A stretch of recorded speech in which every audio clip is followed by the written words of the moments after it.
Então, boa noite a todos. Graças a Deus, nós estamos reunidos mais uma vez em nome de Jesus. Fico agradecido ao nosso irmão Valentim pelo convite. Vir a Matão para mim é sempre uma alegria muito especial pelas amizades de adolescência, que foi estudar em Ribeirão Preto e mora em Matão. Notadamente a família da minha amiga Tina, o seu Lauro, a dona Vilma. Tomei um cafezinho com eles agora antes de vir para cá. São laços de afeto, de amizade que a gente... É impossível vir a Matão e não passar lá e dar um beijo, um abraço naquela dupla dinâmica. E estava contando para o Valentim que outro dia já há alguns anos, na comunidade Carbar Schutel, eu levei essa palestra com esse título, O Evangelho de Jesus sob a ótica espírita. E o seu Edo, no final da palestra, antes, me perguntando o título, eu falei, O Evangelho de Jesus sob a ótica espírita. Ele fez assim, Papa, não me enrola não. O Evangelho de Jesus sob a ótica espírita é a mesma coisa que Evangelho segundo o Espiritismo. Eu falei, mas a palestra é minha, eu dou o título que eu quiser. Pronto, resolvido o problema. Eu dou o título que eu quiser. E eu tenho inserido algumas novidades na palestra, mas o sentido continua o mesmo. Ele tem por origem aquele livro que deve ter na biblioteca aqui, Opinião Espírita. Chico Xavier, mensagens de Emmanuel e André Luiz. Que dupla, hein? André Luiz, um repórter de além-túmulo, que Emmanuel sacou que ele tinha essa condição de narrar o que ele tinha para nos dizer a respeito da vida na espiritualidade, e Emmanuel, o mentor espiritual do nosso Chico Xavier, organizador da obra mediúnica dele, dos 40, 50 milhões de livros que o Chico vendeu felizmente. Porque faz todo o sentido nós termos uma opinião. Vocês que frequentam uma casa espírita, eu acredito que muita gente já perguntou, mas por que vocês falam Evangelho segundo o Espiritismo? É outro Evangelho? Não, é o mesmo Evangelho, que nós chamamos de Evangelhos canônicos, O Evangelho de Mateus, Marcos, Lucas e João. Então é o mesmo Evangelho, mas a diferença é que o nosso estimado professor Allan Kardec, não sei se vocês já ouviram falar dele, ele fez um trabalho ao mesmo tempo minucioso, mas ele separou, ele pensou dos evangelhos a exemplificação moral. Então, o espírita, nesses 160 anos de doutrina, ele não entra naquelas polêmicas dos dogmas da teologia convencional. Jesus nasceu em Belém ou Nazaré? Maria foi concebida pelo Espírito Santo ou por José? Para nós espíritas, Humberto de Campos deixa isso num livro que chama Boa Nova, também Chico Xavier, dizendo que para nós ele nasceu em Nazaré, mas a gente não briga por isso, ou não deveria brigar. Para nós espíritas, Jesus não chegou no planeta dando carteirada. Olha, eu sou Jesus, tal, então eu vou nascer do meu jeito, Essas leis aí da reprodução da Terra não servem para mim. Para nós espíritas, Maria foi concebida por José. E Jesus é Jesus, deixando um legado que até hoje nós estamos nos esforçando para tomar contato, entender e alinhar nossa conduta às recomendações dele, aquilo que eu chamo do divino duelo, Do homem que nós fomos, do homem que nós somos, eu falo homem em termos de humanidade, e o homem que nós queremos ser.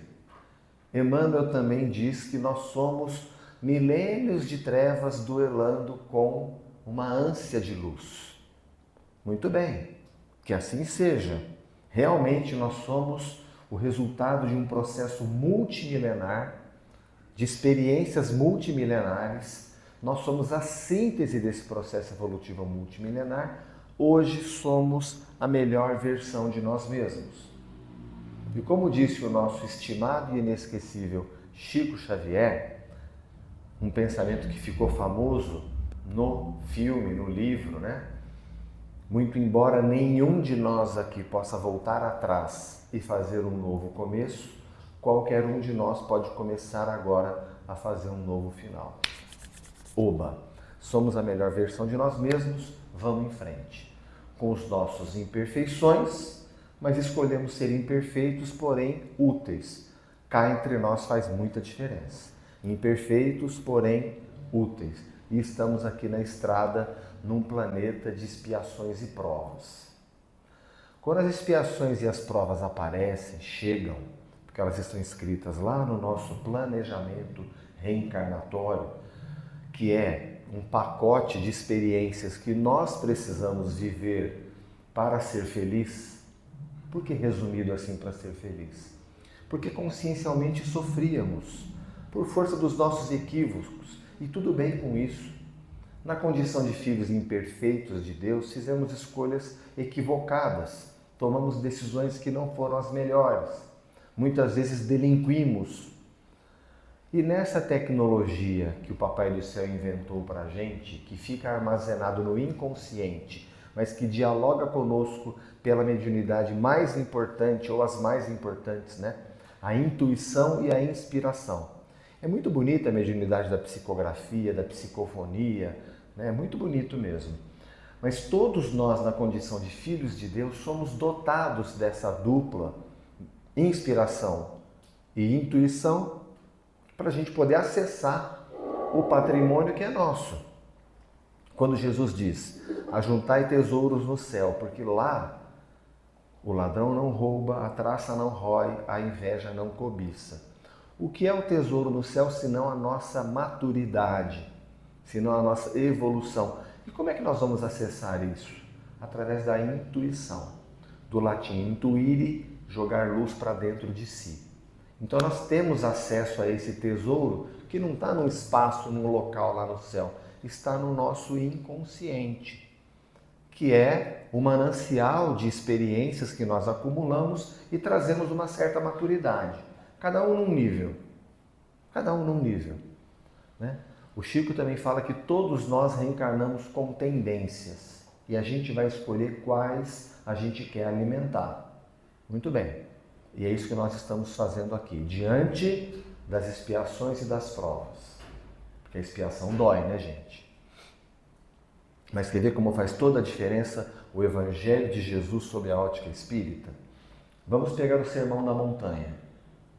Bem-aventurados os que sofrem, porque serão consolados. Eu poderia pensar assim, Jesus, obrigado pela sua vontade de que eu seja feliz, de que eu seja consolado, mas eu quero ser feliz agora. Eu não quero perder meu filho, minha mãe, eu não quero ter câncer, eu não quero que minha filha e meu filho morram de bala perdida, eu não quero perder meu braço, meu amor, minha perna. O Atlas da Violência foi publicado no fim de maio, né, do Brasil em 2024. A quantidade de mortes violentas intencionais, 53 mil, mais que muitas guerras. E no trânsito é mais ou menos o mesmo nível, mas não é intencional. Fica só na intencional. Dentre as mortes por violência intencional, que tem essa sigla, né, MVI, nós vamos encontrar as vítimas de estupro. E a maioria são meninas entre 9 e 13 anos de idade. Isso, Brasil. Vamos mais longe. Vamos para a faixa de Gaza. Uma guerra pavorosa, criminosa. O grupo terrorista Hamas era um grupelho pequenininho quando havia a autoridade palestina pela libertação da Palestina e do outro lado os judeus, defendendo cada um o seu estado, né? Um estado judeu, um estado palestino. Um atentado mata o Yitzhak Rabin, primeiro-ministro. O sucessor alimenta o Hamas de armas, que era um grupelho pequenininho, e virou esse monstro terrorista, que fez aquele atentado pavoroso. Muito bem, nós podemos ficar aqui, né, anos discutindo essa guerra, mas não é isso que eu quero dizer. As crianças que estão morrendo de frio e de fome, que culpa tem essas crianças? Né? Nós adultos, segundo a nossa crença, segundo o Evangelho segundo o Espiritismo, capítulo 5, causas anteriores das aflições, causas atuais das aflições, Allan Kardec deixa claro que a maioria das aflições dessa existência nós criamos nessa existência, por imperícia, imprudência, invigilância, para não ficar pondo tudo a culpa na última encadernação, como diria a nossa Dercy Gonçalves, né? Não, é agora. Ok, então nós temos responsabilidades, mas as crianças... É até uma pergunta que o filósofo materialista argentino, Humberto Sábato, ele fazia, e eu acho ela muito interessante. Ele usava outra expressão, ele falava, é diferente do Kardec, né? Ele falava culpa, ele dizia, nós adultos, alguma culpa a gente tem das coisas. Kardec fala em responsabilidade, ele falava a culpa. Nós adultos, alguma culpa a gente tem das coisas, mas as crianças, que culpa tem as crianças?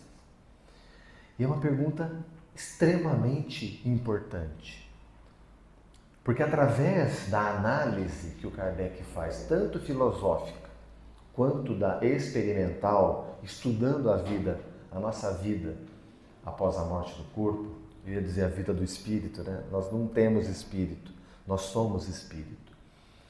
Então, a nossa vida após a morte do corpo, essa pesquisa que ele faz, nos dá uma referência empírica, de pesquisa mesmo. E por que filosófica, primeiro? Primeiro porque, mesmo antes da pesquisa de Kardec, as filosofias, as tradições religiosas espiritualistas e algumas reencarnacionistas, como nós espíritas, também faziam isso. Se Deus é infinitamente justo e bom e misericordioso, o que explica tanta diferença? Quando eu repetia um trecho do Sermão da Montanha, o que explica é que nós somos velhos viajantes desse universo infinito. Nós somos a síntese de um processo evolutivo multimilenar. Hoje somos a melhor versão de nós mesmos. Então, essa pessoa que diz, Jesus, obrigado pela sua preocupação com a minha felicidade no futuro, mas eu quero ser feliz agora, Jesus vem lembrá-la, e nós espíritas relembramos o Evangelho de Jesus, que a vida social humana, ela é governada também pela lei de causa e efeito, que parece a lei de ação e reação, mas não é, porque a lei de ação e reação é uma lei da física. Toda ação gera uma reação em sentido contrário e é a mesma intensidade. A gente está ainda lascado se viesse em mesma intensidade.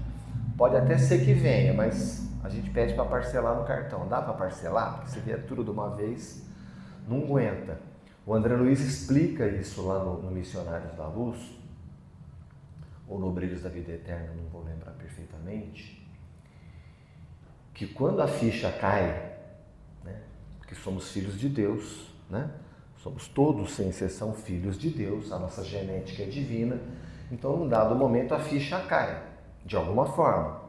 Como caiu para o filho pródigo, lembra dele? O filho pródigo, o reino de Deus se assemelha a um pai que tinha 2 filhos, o mais jovem, nós, pediu a sua parte na herança, os talentos a nós confiados e foi para um país distante. Nós, quando nos afastamos de Deus, deu com os burros na água, né? Não é isso que está escrito lá no texto do Novo Testamento? Não. Não está escrito que ele deu com os burros na água, mas ele deu com os burros na água. Ele gastou dinheiro e se arrependeu. Voltou. O que o pai dele fez para ele? Uma grande festa. O irmão mais velho ficou enciumado, mas esse é um assunto que a gente discute outro dia. Vamos pegar o exemplo do filho pródigo.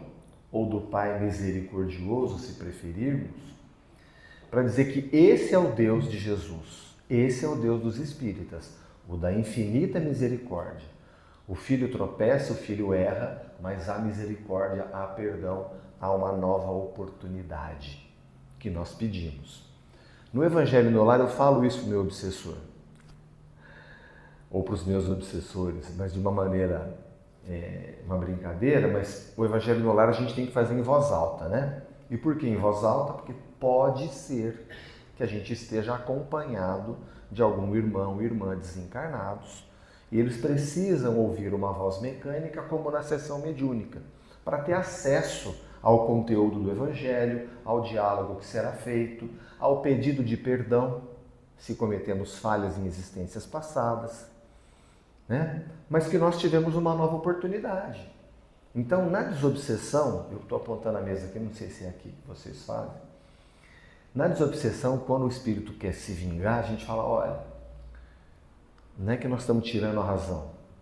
Você tem razão de estar chateado, houve uma deslealdade, houve uma traição, houve um homicídio, houve. Porém, se você se vingar, você vai estar gerando uma ação que vai ter uma reação e você vai estar criando problema para você. Deixa com Deus, faz que nem a gente, pede uma oportunidade de trabalhar e não está fácil. Aqui na Terra a gente tem que trabalhar, dar conta das doenças, né?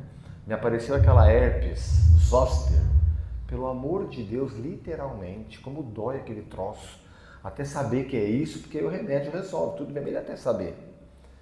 E aqui na Terra a gente tem que trabalhar, pagar aluguel, comprar roupa, remédio e dar conta da doença, dar conta do desemprego, dar conta da violência, dar conta das fake news, né? Que fake news não é um erro, fake news não é fake news é a divulgação de informação sabidamente inverídica, né? Coisa que o nosso mostrar aqui para vocês, esse livro Eu Tô Apaixonado, Jesus de Nazaré, editado pela Federação Espírita Brasileira, do Frederico Kremer. Diferente do nosso Kardec, que separou por temas, né? O Frederico ele faz na ordem cronológica. Então ele faz do ano 30 ao ano do 31 ao 33. É lindo e doloroso, porque a gente vai vendo que a batata vai assar para Jesus conforme ele não recua diante da missão de dizer que somos todos irmãos, de que somos filhos do mesmo Pai, de que os últimos serão os primeiros, do óbolo da viúva, de curar de graça. Aquilo foi contrariando de uma tal forma o poder estabelecido que ele foi então condenado à morte por uma fake news, né? Porque os fariseus disseram que ele estava conspirando contra o reino de César porque ele falava em reino de Deus, o reino que ele veio trazer e etc. E vocês vão se lembrar com Emmanuel, no livro Há 2000 anos, que Pilatos entendeu que ele era inocente. Ao que os fariseus responderam, você vai sustentar isso? Nós vamos dizer que você está conspirando junto. Herodes vai ficar sabendo. Ele, né? Beleza. Então, ele foi condenado à morte por uma decisão política com base numa fake news. Porque ele não estava conspirando para tomar o poder. Ele veio trazer essa certeza de que somos filhos do mesmo Pai. Que se tivermos a fé do tamanho de um grãozinho de mostarda, nós vamos produzir coisas maravilhosas, né? Mas ao contrariar o poder estabelecido, curando de graça, dizendo que a viúva que deu 2 centavos vale mais do que aquela outra doação, não aceitando apedrejar a mulher. Vocês sabem que evangelho é novidade, né? Evangelho é novidade. Por isso que o livro do Humberto de Campos chama Boa Nova. Por isso que aquele jeito novo de cantar o samba chama Bossa Nova. Tom Jobim ficava bravo nos Estados Unidos quando falava Brazilian Jazz. Ele falava Brazilian Jazz uma ova, é samba, né? É um jeito novo de cantar. Então Jesus ele veio dar um passo adiante. Porque se ele fosse um fundamentalista religioso, a hora que trouxeram a tal da mulher surpreendida em adultério, que eu duvido que estivesse, eu tenho essa dúvida, porque foram os mesmos que inventaram a fake news. Foram os mesmos que ficavam tentando Jesus. É lícito pagar tributo a César? Era armadilha. Claro que não é lícito tomar o poder e pegar dinheiro desse povo para sustentar as coisas de um imperador, mas se Jesus responde isso, cana. E lá, até hoje o povo judeu tem essa festa que é muito bonita, a festa dos tabernáculos ou das cabanas, que eles fazem em memória dos 40 anos do Êxodo, que eles acampavam. Então eles saem da própria casa para aquela festividade. E Jesus ficou sabendo que havia essa festa e falou, pessoal, para os discípulos, vamos lá pregar a boa nova, vamos aproveitar. Jerusalém, à época, tinha em torno de 50 mil pessoas, mais os visitantes, lá foram para lá. Mas como a batata já estava assando para ele, ele não chega no começo da festa, ele chega no terceiro, quarto dia. E ele, então é nesse dia que vem essa armadilha da tal mulher surpreendida em adultério. Me deem um parêntese. Vocês nunca vão ver numa sociedade patriarcal e machista como a nossa, algo escrito assim, um homem surpreendido em adultério deverá ser apedrejado. Vocês nunca vão ver isso. Fecha parênteses. Então trouxeram a tal da mulher e Jesus, então, se ele diz, ok, é isso que diz a lei, pode apedrejar. Ele estaria contrariando tudo. Eu só vou pedir, o ar está vindo direto em mim aqui. Tem como ou diminuir? Ele está vindo bem direto em mim aqui. Ou esquentar, fazendo um favor. Se ele falou que vamos apedrejar, ele está negando todo o trabalho dele de acolhimento, de perdão, né? Se ele falar vamos apedrejar. Se ele falar nós não vamos apedrejar, tudo que eles queriam ouvir para prendê-lo.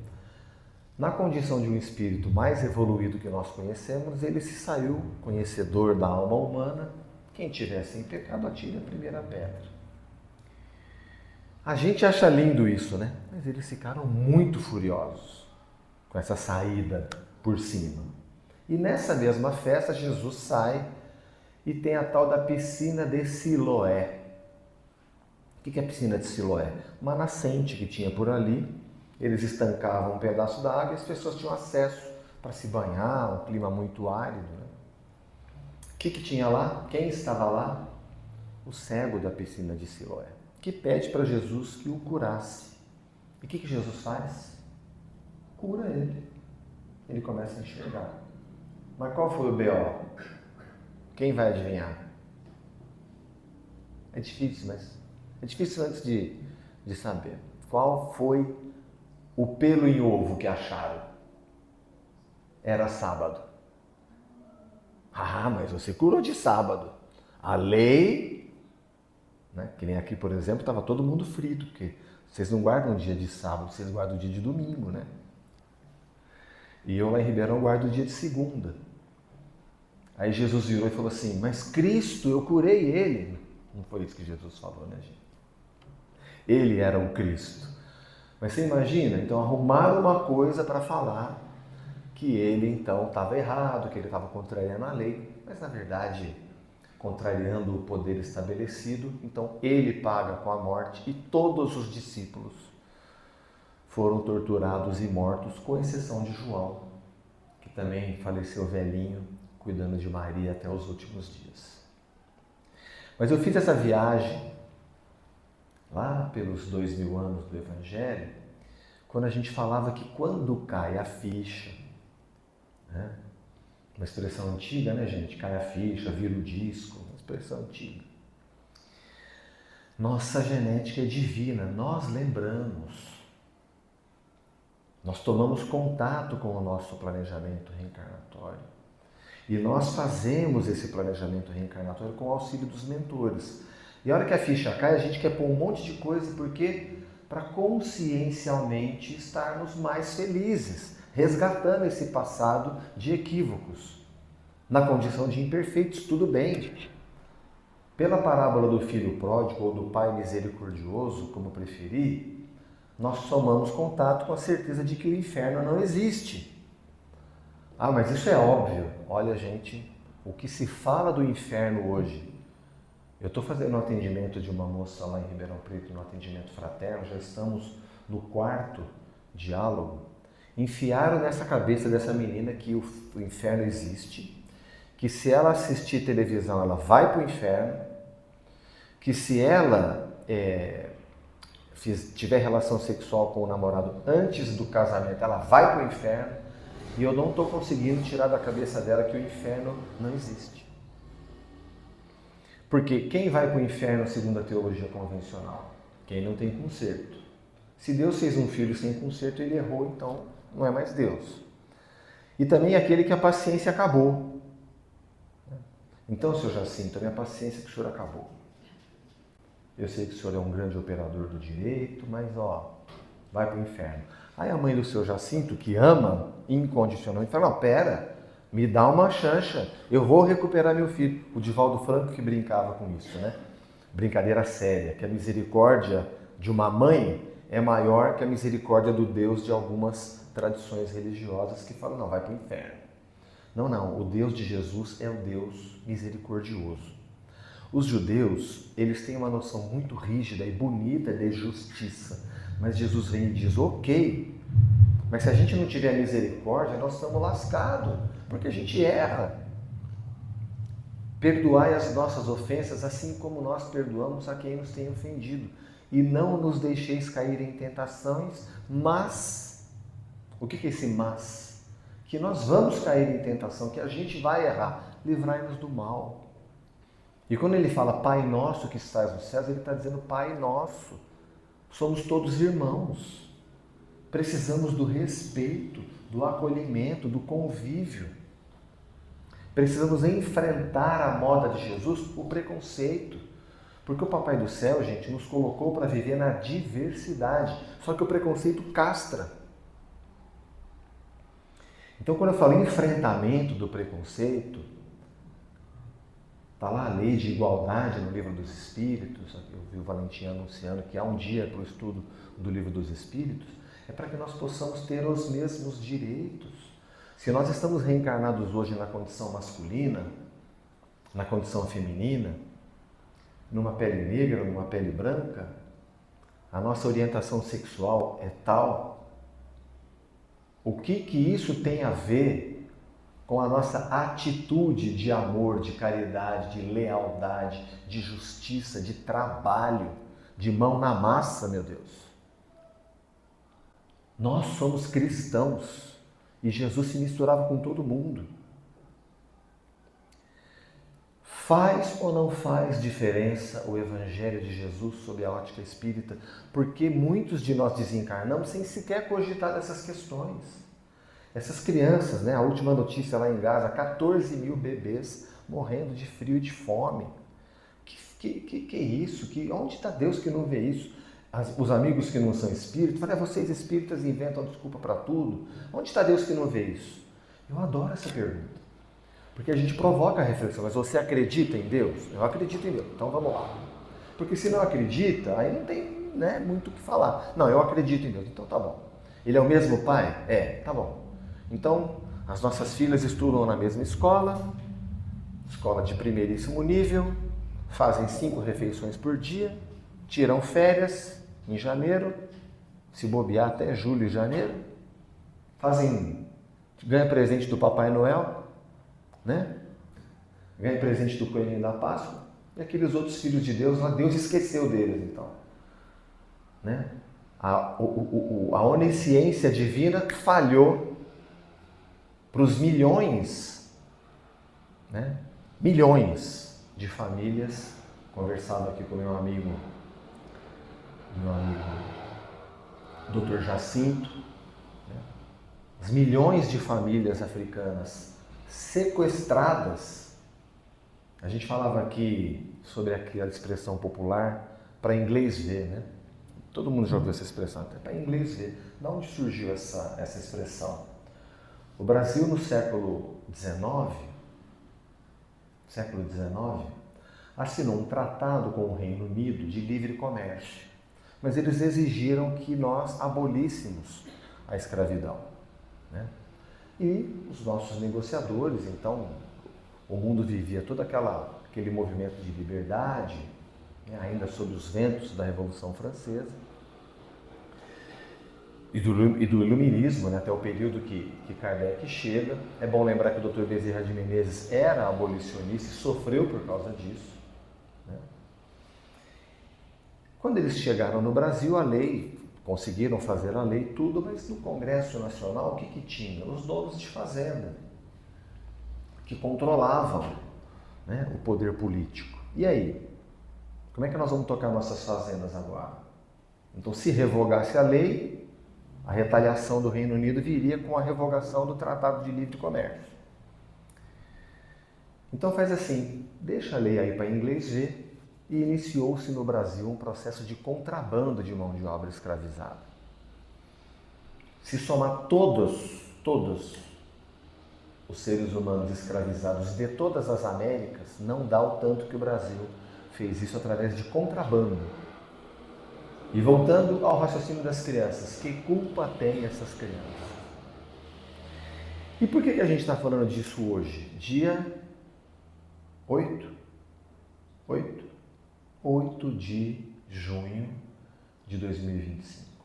Porque a gente escuta, tá difícil, né? Olha para onde tudo está indo, olha a situação que nós estamos. E é importante ser consciente, hein? Eu recomendo ler os jornais para saber o que se passa. Nós reencarnamos em sociedade, temos responsabilidades. Mas eu recomendo ler o Evangelho antes, porque a gente se prepara espiritualmente. Senão a gente pega o jornal e fala, pelo amor de Deus, desliga a televisão, desliga o rádio. E também escolher o que lê, o que escuta e o que assiste, né? Porque esse fenômeno dessas mídias sociais é um fenômeno delicado. Eu recomendo assistir um documentário que se chama O Dilema das Redes. O programa está sendo gravado, né? Então quem esqueceu o nome, O Dilema das Redes, são os criadores dessas Big Techs. O resumo mais ou menos. Se o acesso é de graça, como que eles lucram bilhões? Bilhões, trilhões, prendendo a nossa atenção, né? E prendendo a nossa atenção como? Através dos algoritmos. Vamos fazer aqui, ó. Nós estamos aqui no celular, né? Passando. Aí tem uma hora que a gente para mais um pouquinho, não tem? Aquilo nos chama mais atenção.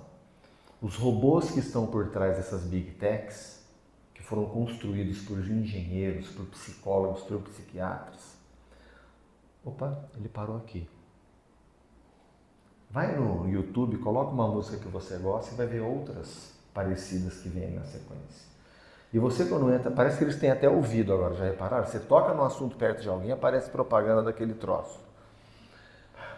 Tá ficando mais sofisticado o negócio. E aí, isso é o que dá engajamento. Então, um gosta mais de um assunto. Em média, o ser humano reencarnado no planeta Terra gosta de treta, de violência, de bate-boca. Então, vocês viram, no Brasil já morreu 54 crianças, como aquela menina que morreu no desafio do desodorante. Lembra, todo mundo está sabendo desse caso, né? A menina que participa do desafio do desodorante, 54 crianças. E a gente, como sociedade, está dizendo só o seguinte: o que vale no mundo real tem que valer no mundo virtual. Alguém tem comércio aqui, de porta aberta? Se não tem, conhece alguém que tem. Imagina que a pessoa põe uma faixa assim: traga seu filho aqui para o desafio do desodorante. E a criança morre.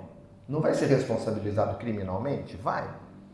Mas eles detestam a palavra regulação das Big Techs porque isso significa menos lucro. Porque não é por falta de dinheiro para pagar empregado para fazer uma mediação de algumas coisas criminosas. Não falta. Eles são as pessoas mais bilionárias do mundo. Mas vai diminuir o lucro e a ganância está nos levando aonde nós estamos vendo. Então, em tempos... E não tem como voltar atrás, tá, gente? Isso é um fenômeno que não tem como voltar atrás. O que nós temos é que entender como que esse processo funciona e procurar ter um uso inteligente dessas mídias sociais para a gente poder melhorar a nossa vida em sociedade. Nós vamos perder a esperança diante de tudo que está acontecendo? O que então Jesus iria fazer? Ele ia desistir? Ele ia recuar? O que o apóstolo Paulo ia fazer? Ele ia recuar? Não, para com esse negócio de Jesus. Eu quero meu cargo lá no Sinédrio, meu salário, meu status. É isso? Então, apesar de toda a dificuldade, eles não foram adiante? Os abolicionistas brasileiros não foram adiante? Então, nós temos que ir adiante nesse momento. No Livro dos Espíritos está, de forma resumida, que são 5 categorias de mundo, não é? Primitivos, provas e expiações, regeneração, mundos felizes e mundos perfeitos. Né? O que tem que regenerar? Vocês já pararam para pensar nisso? O que tem que regenerar? Aquilo que foi destruído. Então, será que os espíritos ou o nosso estimado Papai do Céu sacou que o egoísmo e o orgulho nos conduziria a uma situação de destruição? E que em seguida a gente precisaria regenerar? Eu estou fazendo aqui estou filosofando aqui, está em aberto essa pergunta. O que nós sabemos é que nós vamos para o mundo de regeneração, estamos a caminho, né? Emmanuel, no livro A Caminho da Luz, que também tem aqui, anuncia que esse é o século da transição planetária. Aí ele volta 19 anos depois no programa Pinga Fogo. Não é todo mundo que lembra do programa Pinga Fogo aqui, né? Na extinta TV Tupi, que se assemelha ao nosso Roda Viva de hoje da TV Cultura. Chico Xavier no programa Pinga Fogo, o programa de maior audiência da história da televisão brasileira. Pode pegar uma minissérie, não teve audiência maior do que Pinga Fogo com Chico Xavier. Emmanuel volta, confirma que é o século da transição planetária e profetiza nesse programa que o homem encontraria mananciais gigantescos de água na Lua. E a ciência ainda não havia descoberto isso. Se eu não me engano, em torno de 20 anos depois houve essa descoberta. Então nós estamos sim no século da transição planetária. Nós estamos assistindo ou vivenciando os estertores de um modelo de civilização que não se sustenta. Capítulo 11 do Evangelho segundo o Espiritismo, item 11, Instrução dos Espíritos, o Espírito Pascal adverte: ou o ser humano entende que a lei da caridade e da fraternidade é uma necessidade, ou não vai dar certo. Mas como não vai dar certo? Vai dar certo. Porque Jesus disse assim: toda árvore que meu Pai Celestial não plantou será arrancada pela raiz. Então, o que não é de Deus vai passar.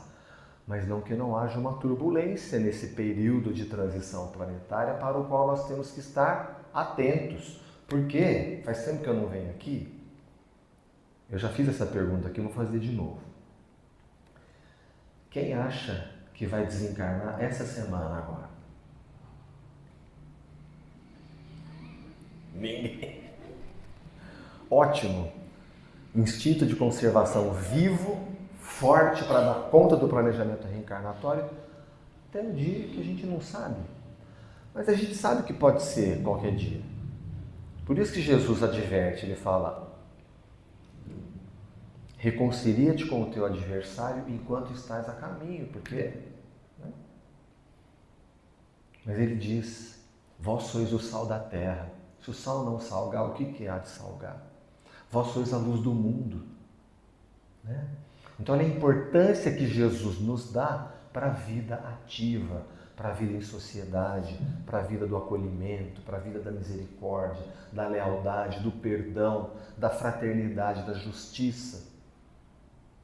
Começando pelo próximo, né, gente? Porque amar a humanidade é muito fácil.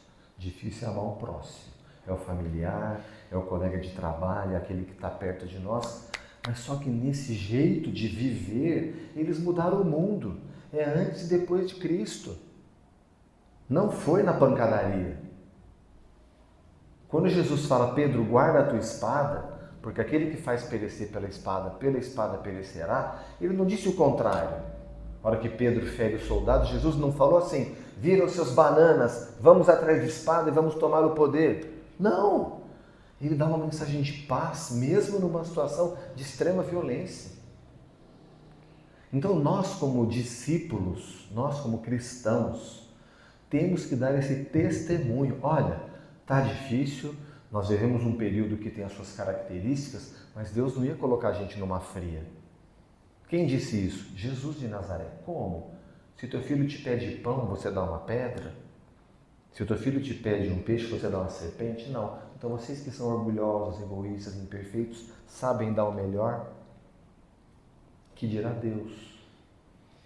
E isso levanta a gente tanto para a vivência da expiação, que é nossa, dos momentos de dissabor que todos nós temos, para que a gente possa reagir, seguir adiante.